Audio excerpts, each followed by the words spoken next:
So I've been asked the question, what do you have in your storm chase vehicle? What vehicle do you have for chasing? What should I have in my vehicle to be weather ready, storm chase ready, etc.? Now, I'm never going to say you should go out and storm chase with the stuff I'm about to tell you. That's not endorsing chasing at all. But this is going to be answering your question as to what can I have in my vehicle to be weather prepared, and what do you have in your vehicle for storm chasing. This is my video to you guys showing you what I have as a setup. So this is a Ram 1500, everything's stock, just got some off-road tires on it about 5,000 miles ago. Other than that, it's completely stock, love the truck, plenty of room. Let's go ahead and jump on in and I'll show you guys what I use for storm chasing and what you guys can have in your vehicles to be storm ready. So jumping into the cab of the truck, I like to keep my setup as simple as possible. I prefer the iPad setting, but some chasers will use, say, laptops, even just a phone, a camera and a phone. It really just depends on what the style of the particular chaser is. Now, with my preference, I like to switch it up a little bit depending on where I chase.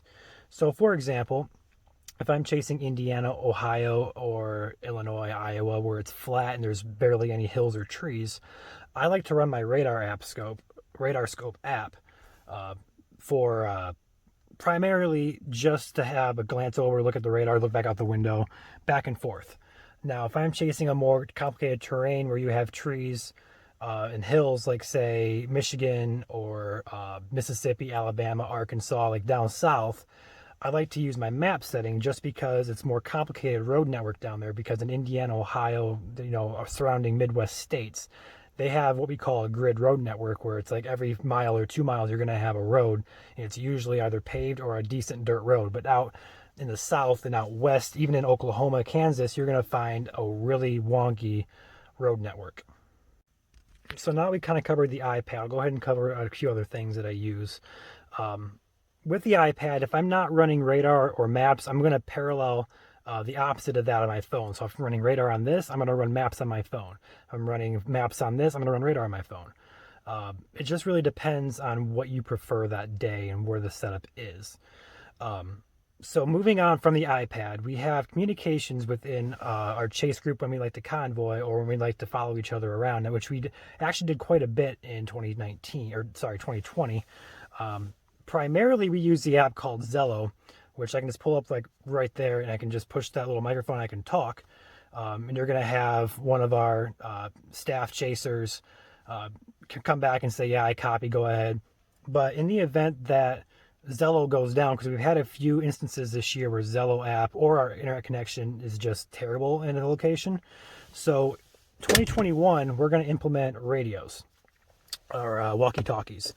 And so while we really love having Zello as a feature so you guys can listen into our chasing and where we're at and so on and so forth, for our safety and for the people's, like, for just overall safety of the community around surrounding communities where we're chasing at, we're going to have to communicate with a very reliable source via walkie-talkie. So we're going to try to keep the Zello app up as much as possible, but transitioning into a more safer, more reliable way of communication will be a thing in 2021. So now that we've gone over the iPad and communications, I'm going to show you a few other things that I like to have on my chases. Starting with the GoPro. I have a Hero 5 that I run at all times, or the times I really, as much as possible, should I say, because the battery life is terrible on them. On GoPros in general, it's terrible. But also, I can't plug my charging connector while it's running. The case just doesn't allow that. But that's one thing I always like to have running when approaching a storm or watching a storm is my GoPro. 2021, I hope to have a few more battery packs, different SD cards, so on and so forth. But GoPro, I want to have a secondary GoPro as well, one facing out the front window, and then I want to have one set up either for if we're facing this way toward the storm, I want to have it set up on this window, or vice versa in the back seat, so the driver's view isn't obstructed. But when we're on a storm, I like to have all angles covered. It's never a bad idea to have a GoPro running at all times. So one final thing on top of communications and my radar and my maps and all that, one thing that I like to use is jaw bone conducting headphones. Now these fit around your ear, but they don't go in your ear, so it allows you to be able to hear things around you, but also you can hear what's going over the headphones, whatever you choose to have on that, loud and clear. So what I usually have going on is I have Zello, I have my walkie-talkie, which you started using, but I also like to run Police Scanner or Skywarn Radio over Broadcastify on Google, which allows me to kind of pinpoint where exactly a storm is doing damage, if any, or if somebody spots a tornado over Skywarn that we don't see. I like to have that also running in the background. So I have a lot going on. Also on Messenger, people like to send me voice messages. So that's another added complication to things. So usually what I'll do is I'll have Zello running on my iPad. I'll have these running my Messenger, and then I have my police scanner on my truck. It just really depends on what your preference is, but that's what I use for communicating and keeping everything in order. So coming to the back seat, we covered the front seat. Let's go to the back seat. Now, the Ram 1500 that I have is actually pretty cool, but I'll show you why. The back seat is huge when you only take two people or even one person storm chasing. Now, one feature that I really like about the Rams is they give you this little compartment. They call it the Ram bin, but this is where I store all my safety stuff. Whether that be a first aid kit, whether that's Neosporin, whatever. And then same with the other side, which I'll switch around right now.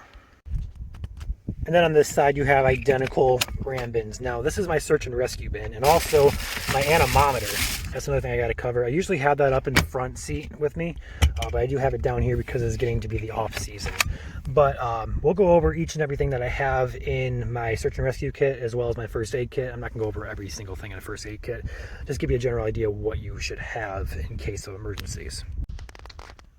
So very simply put, when you are storm chasing, you are bound to come across damage at some point, whether that's to trees, to houses, to cars, what be it. So what I usually have as main priorities is a pair of gloves that I haven't been able to use so far, and that's awesome. I haven't been able to use those because I haven't really had to come across any damage to people's lives, so that's always a good thing. But when we're going into search and rescue mode, always have a flashlight. This is one of the most powerful flashlights I've ever had. I highly recommend it. But also, in case the flashlight's just in case you chase at night, which I usually don't do, but we've actually been doing it quite often in 2020. Had a few close encounters as well, but that can be sold on different segment. But also vest, a high visibility vest, just in case you have to go into a damage zone or a search and rescue zone, whatever you want to call it. And then also I use orange spray paint. So what that is for is when you come across a house or a building that has been damaged or destroyed, you always want to leave the X when it's been searched. That lets authorities and local authorities, police, fire, that lets them know that, hey, someone's already searched this. X means there's no one in it. Continue. So it's kind of like triaging in a way, and that always helps first responders when you come across damage. So as a storm chaser, I think it's vitally important to have first aid kits in every storm chaser's vehicle. Not only just for your safety, but for safety of those around you. Like we talked about with search and rescue, this kind of ties into that. So when you come across say a town's been hit by a tornado and you have multiple injuries, and you're first on scene because you're following the storm, you're going to be there before police, or at least most police and most fire departments.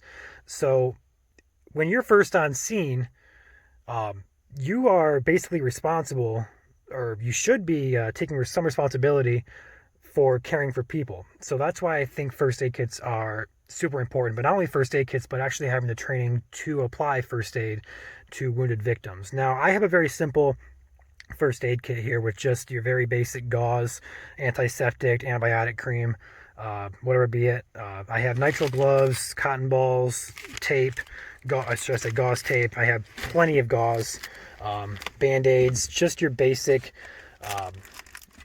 stuff. But I do think that as a storm chaser, if you don't have a first aid kit, or just in general, if you drive a lot, like if you have a long commute to work, you should have a first aid kit in your car and have it readily available. It's never a bad idea to have that. Thankfully, I never had to use it, but that doesn't mean I have to use it in the future. So it's very important that you have the ability to apply first aid if you come across it. Last but not least, roadside assistance kits are I wouldn't say they're equally as important to first aid, but it's also very important because when you're out on the road a lot and you actually drive through damaged areas with either it be trees, houses, you're going to have nails, you're going to have screws that you could potentially run over. So it's very important to have like a fixed it flat or something in your vehicle that would just kind of give you some help when you get stuck on the side of a road. Now, my roadside assistance kits I bought off Amazon, I think, or was it Meyer? I think it was Meyer actually. It's called Just In Case. It's got your very basic stuff. It's got a tire pump, batteries for your flashlight, first aid kit, poncho, blanket. I also have a tow rope that I do not have in the truck currently, but that's also never a bad idea to have a tow rope in case, especially if you have a truck with a winch. That would be an awesome addition to have on hand just in case you come across somebody stuck in a ditch, which is a very common occurrence. But other than that, that is my setup for my vehicle. I hope you guys enjoyed this. If you have any questions, please let us know, and we will be happy to answer them.